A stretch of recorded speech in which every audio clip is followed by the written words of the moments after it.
our next guest. I've been knowing him, oh my gosh, it seems like for about 12 or more years. And really met him, I'll tell you how, and because I don't want to take away surprise, but I met him by accident. And then he just caught my eye. He was just one of those people who just caught my eye from day one. I love it. He's always been above the grade in what he does. And he's like I said, fashion designer. I love it. He's doing a lot for entertainment now, behind the scenes. He has his own company. And so I tell you, if you love fashion, and even if you don't, if you just love someone who knows how to start from nothing and make it work, you'll love this next guest. I love it.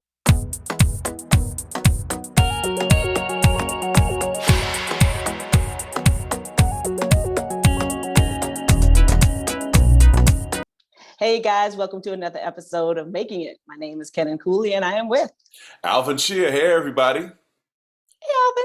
Kenan, you look great, and some kind of way we are coordinated again. People might think we actually make a phone call. We don't. It just happens. We are simpatico. We have the East Coast, West Coast wave. That's right. We've got that thing, that fashionable thing. That fashionable I wish that was thing. fashionable. I wish that was my case. From here down. But I can tell you, I know someone who does know how to make that happen. Yeah, fashion. Our next guest. I've been knowing him, oh my gosh, it seems like for about 12 or more years. And really met him, I'll tell you how, and because I don't want to take away surprise, but I met him by accident. And then he just caught my eye. He was just one of those people who just caught my eye from day one. I love it. He's always been above the grade in what he does. And he's like I said, fashion designer. I love it. He's doing a lot for entertainment now, behind the scenes. He has his own company. And so I tell you, if you love fashion, and even if you don't, if you just love someone who knows how to start from nothing and make it work, you'll love this next guest. I love it. Let's invite him into Making It. Kenny Kas Flanagan. Hey, Kenny. Welcome to our show. Hey. I'm good. Glad to be here finally, right? Yes. It took a little bit, but I'm so glad we finally got the chance to talk about you, meet you, and hear all about you, because as I was bragging before you came in, you are the man. I appreciate that. Thank you. I can see from his glasses that he knows what he's talking about. He's the man. His glasses game is strong. Yeah, that's right. I appreciate it. Hey, welcome. You get a certain age, you start needing these glasses. Yes, indeed. Exactly. Well, my vanity won't let me. Do it. So I'll wait till I can't see something. Keep on playing with your vanity here. Kenny, give us a quick snapshot of. Well, did you want to tell the backstory, Kenny, how you met? I want to tell the backstory first. All right. Yes, because Kenny, I don't know if you remember how we met. Well, let me say, before we met. You don't know this part. Yeah. Okay. You remember when in DC they had the mayor's annual event, different local talent, blah, blah, blah, blah. You don't remember that? Okay, that was a while ago. That's what I was just telling out. It's a while ago. So I went to the event, and I hate to say this, but it was horrific. It was talent after talent going, oh my gosh, this is horrible. I don't know. And I literally was about, you know what, I may wait till the end of the show. I'm about to leave. And then your stuff came out. And I was like, okay, I don't know who or what, but thank you, whoever you are, for showing up and making this worth my time. I mean, you came out, there were furs and there were outfits, and I was like, whoever this is bad. This is how it was. I appreciate that. Thank you. I didn't even know where you were then, and I don't think I ever told you a story now I think about it, but I was like, this guy is bad. And this is the first time I'm hearing this. Thank you so much. How old were you, do you think, Kenny? Okay, so, oh man, you put me on the spot with that one. I don't know. I might not have even been 40 yet. You might not. What are you now? I'm 55. Okay. Okay, right with me. It was like that right around that time. Yeah, it was a while ago. I might have been knocking on the door of 40. Yeah, it's been about 15 years because I'm telling you how I know now, because that was before I met you when my son was going to Montrose Christian in 8th grade. And that was a while ago. Right. So that's what I'm thinking. Like it was definitely either me knocking on the door of 40 years old, because I remember that. And the crazy part, just the caveat to add to that, is that they wanted me to open until they saw my clothes. They wanted you to open the show? Yes. Oh. And when they saw my clothes, they were like, oh, nope. No. You are the show. You're going to close the show. Because after that, everybody's going to leave. Because I was just like, I don't want to close the show. I want to open the show. And the producer at that time, she's like, no, Kas, like, please, just close the show. And I'm like, all right. But you know what? They were smart. They would have had you be in the beginning, the middle, and the end, because the only thing that was worth being there at all was your stuff. So they should have had you at the beginning, middle, and the end to keep people attached. It's funny we've been talking about this because when I did New York Fashion Week a couple of times, and we did New York Fashion Week and we shared it with a few other designers, I would open the show, it would be a packed house, and when I finished, everyone would leave. Wow. And the producers were really upset. So the second year that they brought me back, it's like, you're closing. Like, that's what it is then. Okay. Yeah, you got to shut it down ministry. I love that. Right. Hey, I appreciate it, man. I'm a real competitive person. So just to give you a little insight, and they're doing a documentary, and you're going to see this in the documentary. But I'm so competitive because I was an ex-basketball player. I danced and all of that. Oh, wow. Okay. I would see other designers and see their clothes and what they were doing and see how they would line up their stuff. And I would be like, oh, no, we're going to do this. We're going to do that. Like, I was super competitive with how they were presenting, because I didn't want to do the same thing that they were doing or how they were doing it. And then I also didn't want to be like, oh, I'm not going to bring up my high piece because of this. Right. It was just like, no, I'm going to kill them. I mean, I used to have a killer mentality. Like, I'm going to murder them to the point. To the point. This is funny we're even talking about this, because I was just having a conversation with the producers and all of them. And when they were bringing this up, it was to the point that designers was like, I'm not going on after Kas. Wow. I'm not doing it.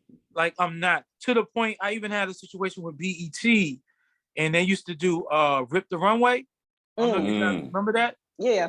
Steve Harvey told them he's not going on after me. Steve Harvey said that? Back when he had his suits and coming out, he was like, either I open or I don't do the show. Wow. I heard that. So tell me, you know what I love is when I see women who are incredible sports pundits, you know, and they have this incredible background. Like, where did that come from? Was there an uncle? And I even asking the question, I realize must sound sexist, but it's just like, tell me what that angle. And now you, an incredible designer that is non-traditional, I would think. Where did that come from? I'm definitely non-traditional. It came from my mother and my grandfather.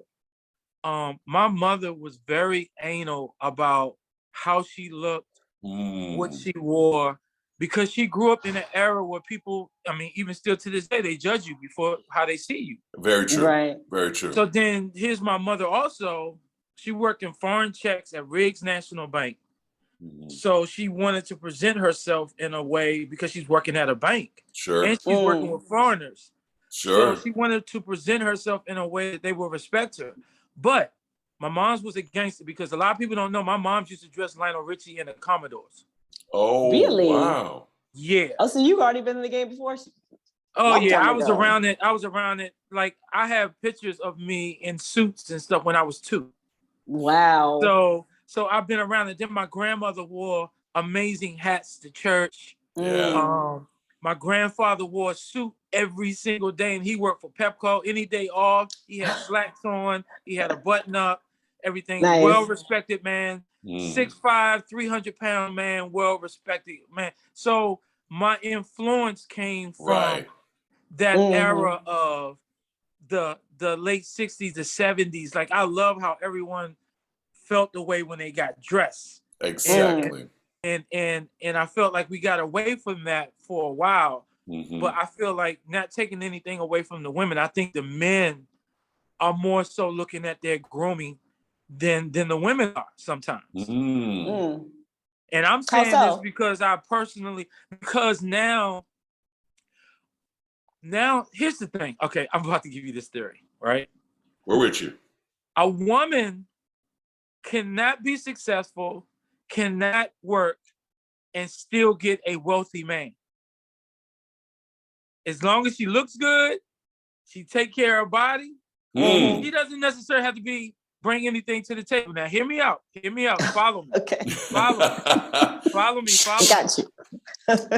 A man has to be well-groomed, his act together, making sure he got a plan, making sure he's a provider, making sure he's a protector, and everything. So we have all of those armories on us. Now, I'm talking about a man. I'm not talking about a male, because there's a difference. Come on, preacher. Because a male wants to be served. A man wants to be of service. So I'm talking about a man who wants to be of service. We have to present ourselves in a certain manner in order to get that respect, in order to get that look, in order to get that conversation that we're looking for. And that's where I'm going with that. So you can put the gun back down, all right? It's down. You backed it up. Back in the holster. Wow. No, I get what you mean. I get what you mean. There's different responsibilities towards what it takes to, I guess, be presented, like you said, not just as a male, but as a man.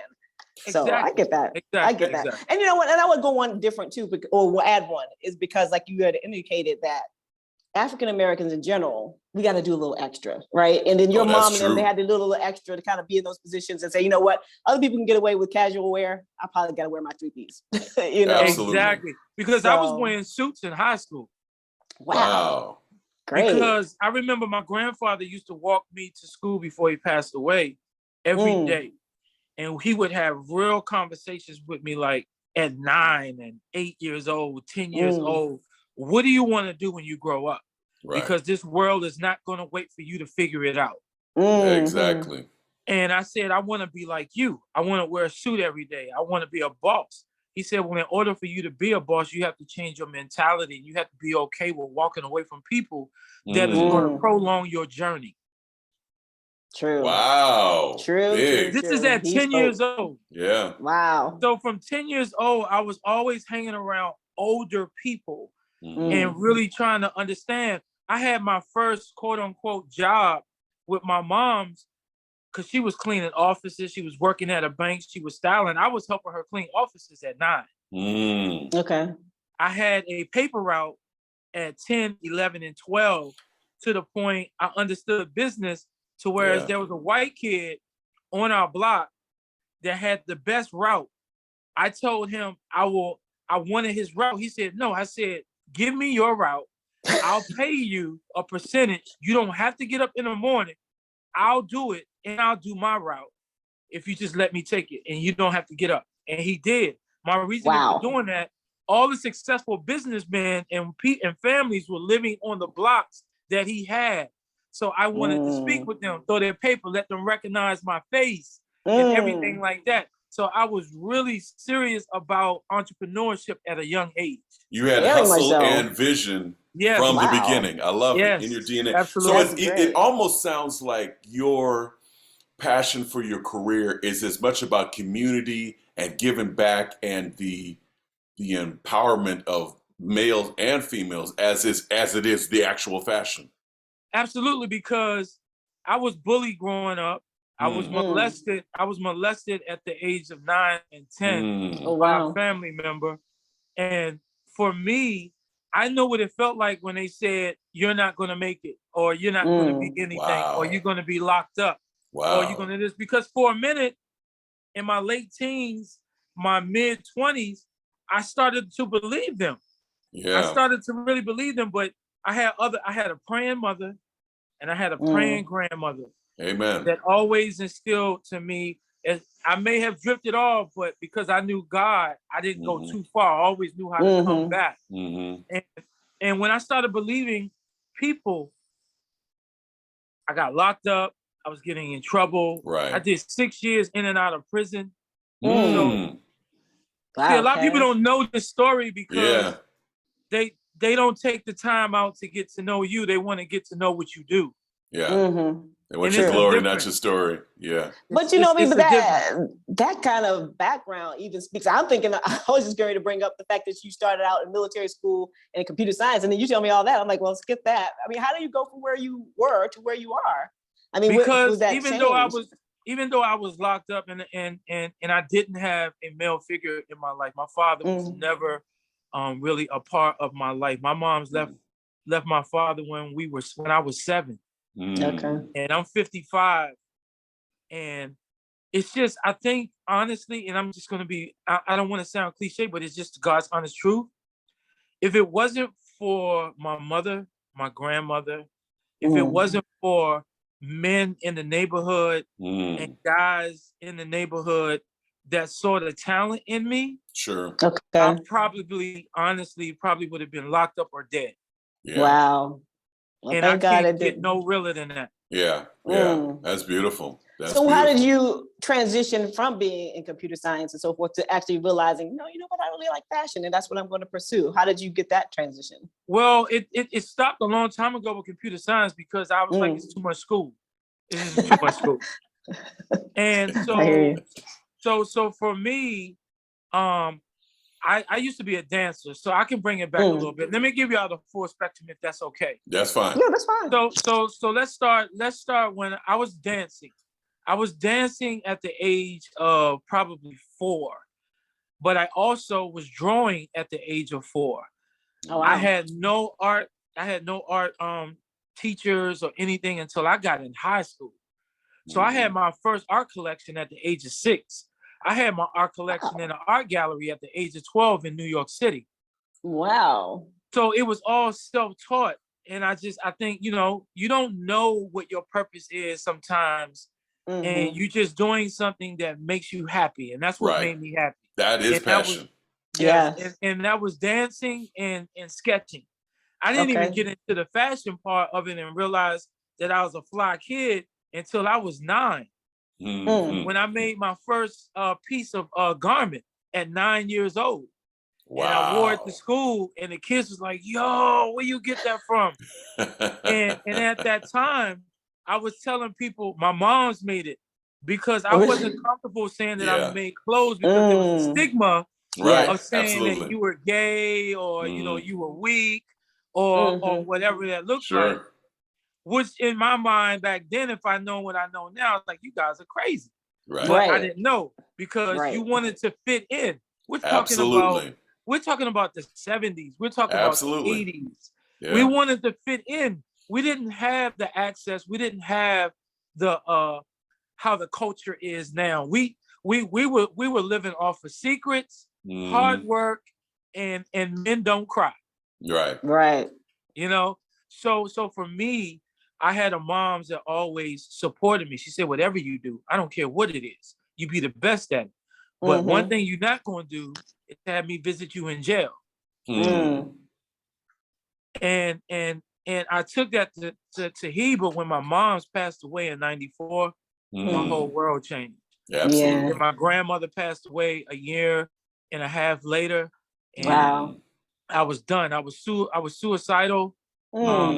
I was out here just doing reckless stuff, robbing and stealing and drugs, and it caught up with me, and then not taking care of my responsibilities because I had a kid at a very young age, and then getting married at a young age and not taking care of my responsibilities because I'm out in the streets and everything like that. I mean, it's a story that everyone's probably heard before, but for me, I knew better, but I didn't do better because I wanted to fit in with the crowd that I thought that's the lifestyle I wanted.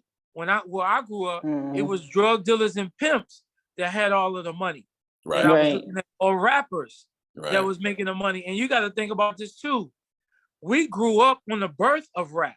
Right. So rap is still young to this day. Like rap is only 50 years old. That's young. Yeah. But any other culture, when you talk about rock and roll, you talk about the blues, you talk about R&B, rap is it's still a baby. I remember being at the Grammys when the rappers were boycotting the Grammys because there were no rap categories. Exactly. And now rap owns the Grammys.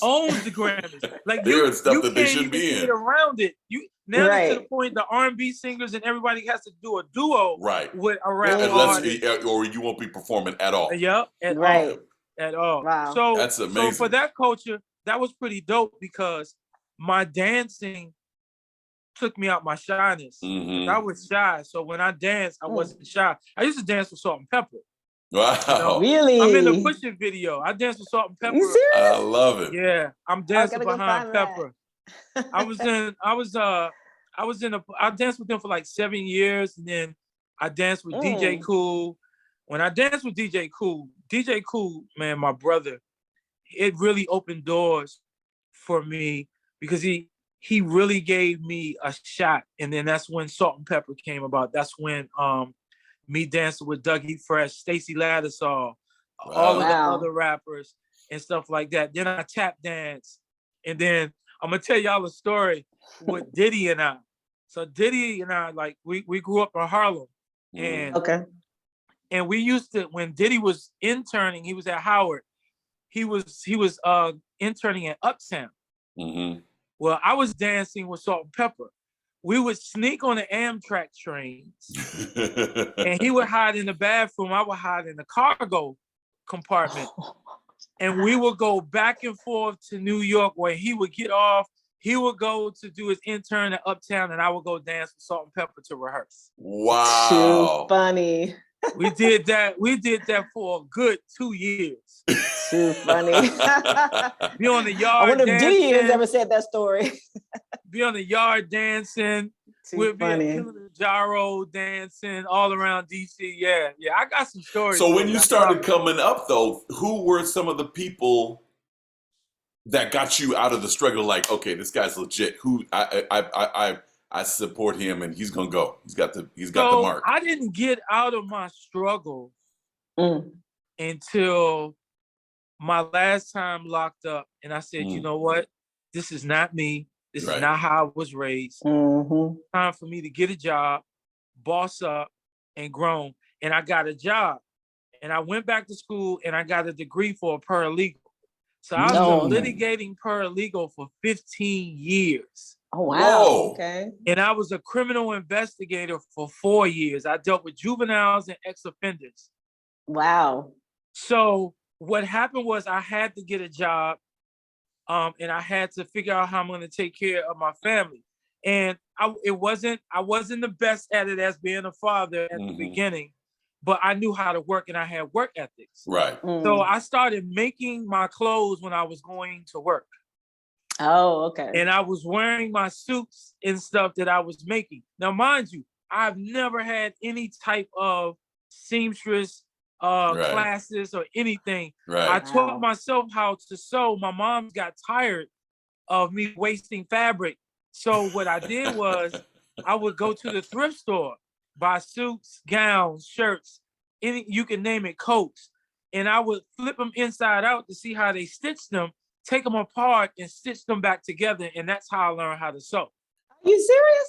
I'm so serious. Amazing. Oh my gosh, that's crazy. That is That is exactly how I learned how to sew. You reverse engineered it. The thrift stores, seeing what the Gap was making, Gucci was making, seeing what AJ's, Jordashes, and Dior, and all of that stuff. And I would open up the lining and see how they were stitching it and see what it looks like. And then I would mimic it and keep practicing and practicing the best story until I perfected. My little Achilles heel is sewing because I almost fell out of college doing it. So I'm sitting there going, well, just because you pulled it apart, how did you know to put it back that way? You know what I mean? I really don't even understand. Because I practiced on every stitch until I found that stitch that they did. And there's a certain stitch. Wow. Okay. Yeah, it was a certain stitch. So it was a certain stitch they could do, because I could master freelancing stitching. I'm still an animal at that to this day. But when on the machine, I didn't see those stitchings that they were doing. So I had to figure it out and master it and kept trying and trying. And then I got introduced to muslin. When I got introduced to muslin, that's what I was just really just like practicing, just cross stitch, all that shit, double stitch, you name it. So Kenny, my mom was an amazing chef. Oh wow! And my sister is an incredible chef, but they're at the level where they taste it like, oh, they ain't nothing but some coriander and some blah blah blah. I can make this. I can make. My mom was famous for doing that. Are you the same way? You see somebody coming out of there? Oh, he used a blah blah blah. They did a blah blah blah. And you can recreate something. And I can recreate it off the top. Like I wake up in the middle of the night and sketch that I've had a dream about and sketch it. Sometimes I'll sketch it on the back of my hand and sketch something if I'm sitting there. And when I get there, I'll just master the sketch out and put it together and stuff like that. But I do it all the time. Women hate it. Like I can look at people and tell them their measurements. Oh, wow. I can look at you and know your sizes. Women hate that. Women say, "Cat, I'm sure. Don't you dare." I'm a 2, boy. Don't tell me I'm a 6. I'm a 2. Well, yeah. Well, you're wearing a 6. You should be wearing an 8.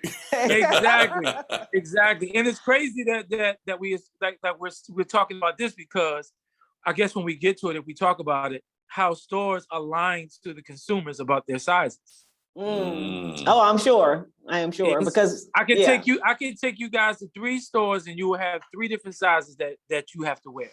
Wow. Yes, I can see that. But I mean, because it's like comfort food. Yeah, they get in there and it's like, they don't want you. It's more exciting to say it's their patterns than to say I'm in a 10.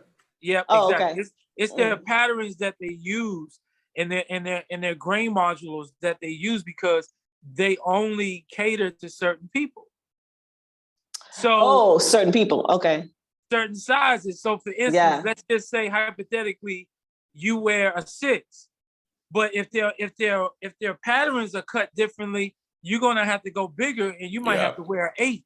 Right. Oh, okay, that's interesting. You have to. Well, as a big bone brother, I've known that for a while. Yeah. My thighs. I'm like. I mean, because it happens to men, and then now everyone is wearing stretch clothing. They don't even know their 2 sizes anymore. Right. Oh wow. Right. Okay. True. Wow. So let me ask this question. So now going forward, I mean, your story is incredible, but going forward, you are now doing dressing people in movies, right? And correct. Behind the scenes I'm doing with that, movies, right? Yeah. I've done tours. I've done TV shows, sitcoms, and everything right now. And it's been a blessing because of the consistency. I have this slogan: stop rushing to be known, take your time to be remembered. Nice. That is the best ever. Nice. And because social media has people so gassed up that you have to do it right now, get it right now, push it right now. But if you get it right now, people will forget about you because there's no consistency with you. There's no longevity. But if you take your time, you learn the game, you learn your craft, you learn your village that you are creating, then you'll last long. I would rather someone remember my name than forget me of something great that I've done. You get a call from Paris show. You get a call from NBC for a new TV show. You get a call from Spielberg for a new film. Which call are you taking first? I get a call for what you say, Paris. So you got Paris's fashion show. You got NBC for a whole series, or you get Spielberg for a new movie. The fashion show is out because I'm gonna have to spend money for that. So that's out. The TV show might be my option because of the fact it continuously running. And that's the thing, because with a movie, you could do a movie and it's a one-shot wonder and it's done. And it takes a year of your life. And it takes a year of my life to do it. So I would say the sitcom, I'll say the TV show. Absolutely. So can you explain how did you even go from where you were to where you are now? Because I mean, the other thing we forgot to say, you also had a store for a little while. Yeah, I had a couple of stores. I had one at the Harbor. I had actually 2 at the Harbor. I had one in Georgetown. I had one in LA, and I had one in New York. Right. So from there, I'm a serious marketing person. Like I am an anal marketing junkie. Okay. I am a marketeer, if that's a word. 3 Musketeers, I'm a marketeer. Okay. So for me, I always kept my ear to what the culture wanted. I never keep my ear to what fashion wants. I keep my ear to what the culture. because fashion come and goes, the culture lives forever. Wow. Okay. So I like that. I'm always tapped into the culture. So when I'm tapped into the culture, I just redefine it and give with the culture, and the culture dictates what they want. And this is what I love about how cultures are. Cultures dictate what they want, but there's so many different cultures. When you travel different cities, right? When you travel different places in the culture. So if you travel a lot like I did, you got that. That was a big gumbo for me.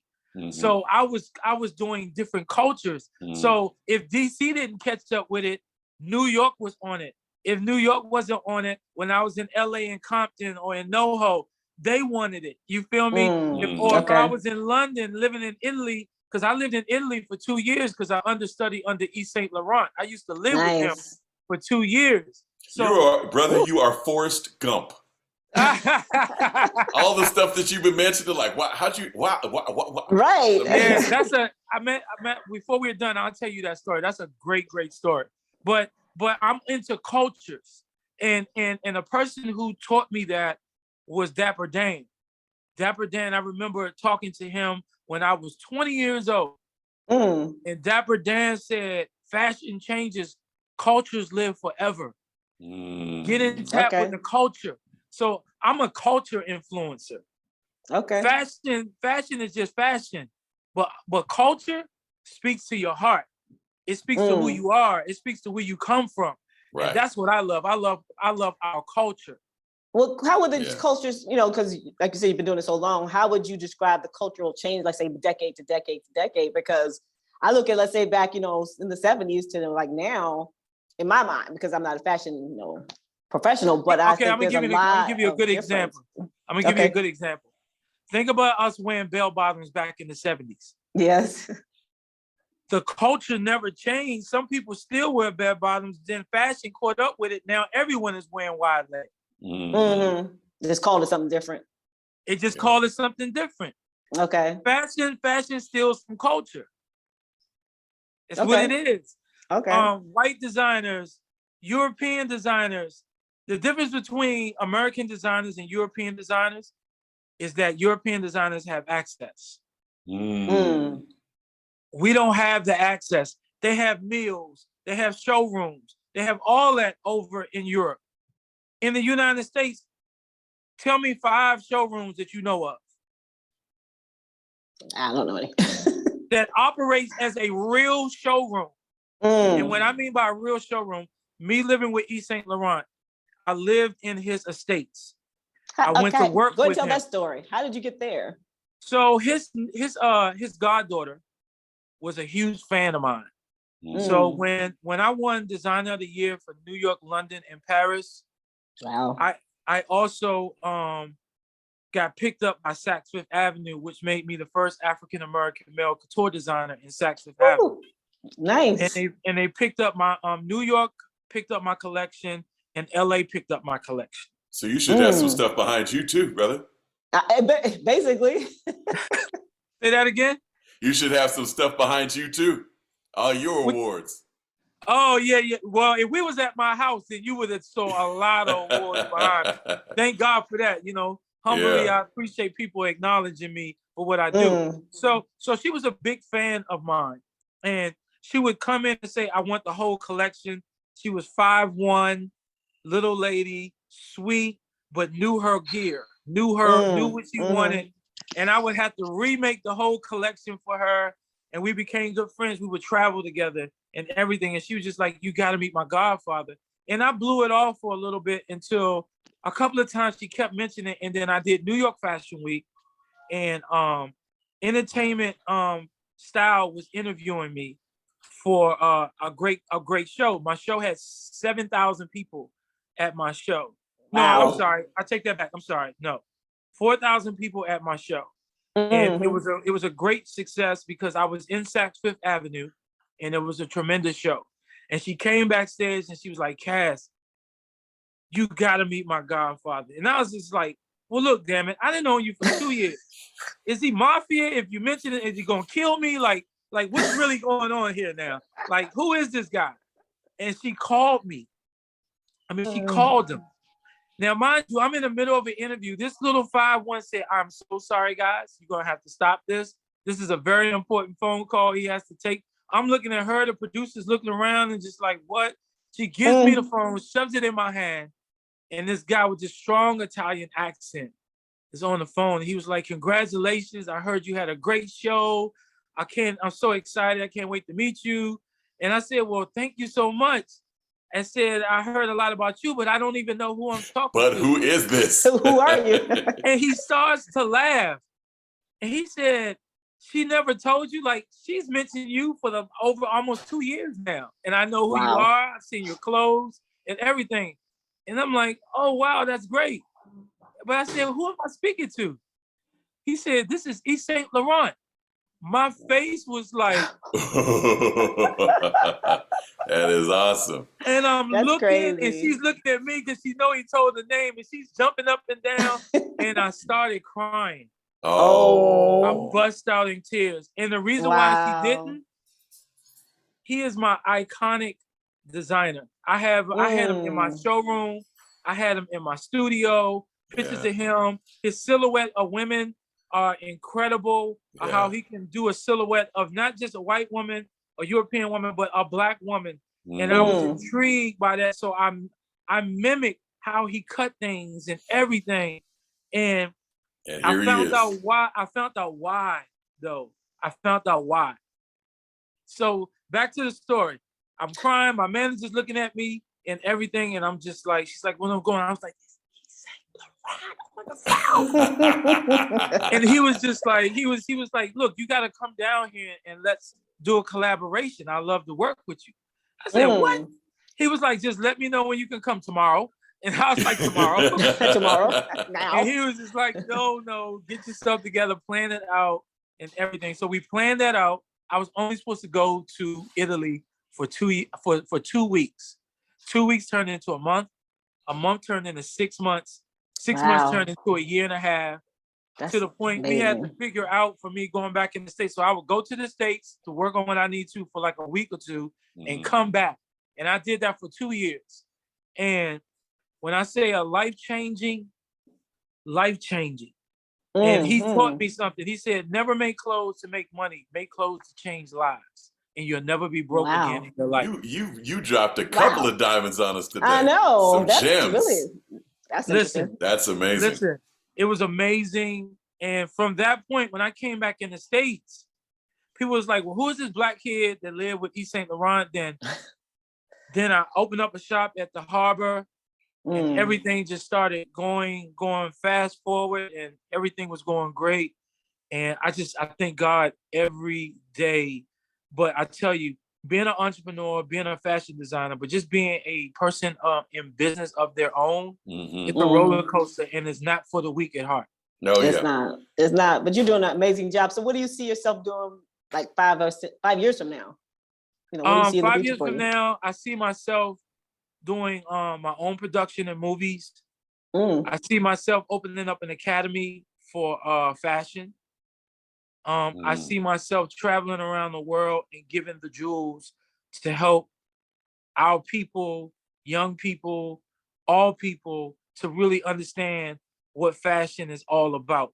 Because I've learned a lot, because I've ghost designed for several different companies, and I still ghost design for 2. I still ghost design for YSL because of Yves Saint Laurent, and I ghost design for Zara.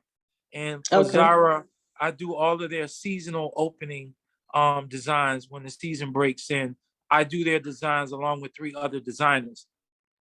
And that's really why I see myself, and I'm praying that my kids will take over the business and run the business, because my oldest son is a stylist, and he's doing major things with a lot of artists. And my youngest daughter is a stylist. She was living in LA. She does movies with me. She was dressing people like Offset, Juicy J, and all of that. And now she's back in DC. So I'm excited about that, because I'm going to bring her on with me and have her do some things with me. So it's a blessing to have your kids, because I have 5 girls, 2 boys, and 10 grandkids. Oh, wow. You are Forrest Gump. You have done everything. My oldest son just turned 40. Really? Wow. Yes. Oh, wow. Yes. Well, you got a nice little fortress behind you. That's for sure. Exactly. Yeah. It's a blessing. It's a blessing. So go forward now. Okay, your grandfather walking you to school, clean, dressed down. He's imparting wisdom to you. You are now in that position. You're talking to your grandson. You're talking to your son who wants to be just like you. What do you say? So that there aren't the missteps. Be better than me. Okay. I don't want you to be like me. I opened the door for you. I want you to go in and get the access that I have provided, that I have put my blood, sweat, and tears for. Yeah. See, that's what we do as generationals. We provide access for the next generation. And I want them to get the access that I did not have, that now I can give to you to be better than me and to keep that generational going on. Good. But don't be afraid to fail, because failure is not a failure. It's a learning lesson. Awesome. You know? And that's what society is making our kids feel like. If you don't become this, or if you don't have this, or you don't have this many followers, or whatever that looks like, you're a failure. No one likes you. It's not about that. A lot of people follow you and they don't even like you. They just want to see how you're going to fail or what you're doing. So they can witness it. Yeah. When you love yourself, and this is what I teach my kids and any kid that come around me. Yeah. Before you can be anything, you have to be something that you want to be within yourself. And you got to love yourself first. Yeah. And then another thing, we got to stop giving so much of our voice when certain people only deserve our silence. Ooh. Boy, you better write a book. We go. I got you. I don't know what this documentary. I don't know what this documentary about, but you better have some quotes. Oh my goodness!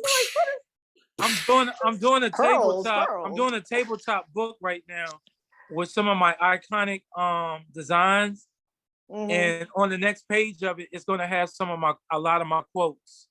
Nice. That I put down. It's going to be a nice big tabletop. It's going to be 11 by 17 size book with all of my designs and everything. But yeah.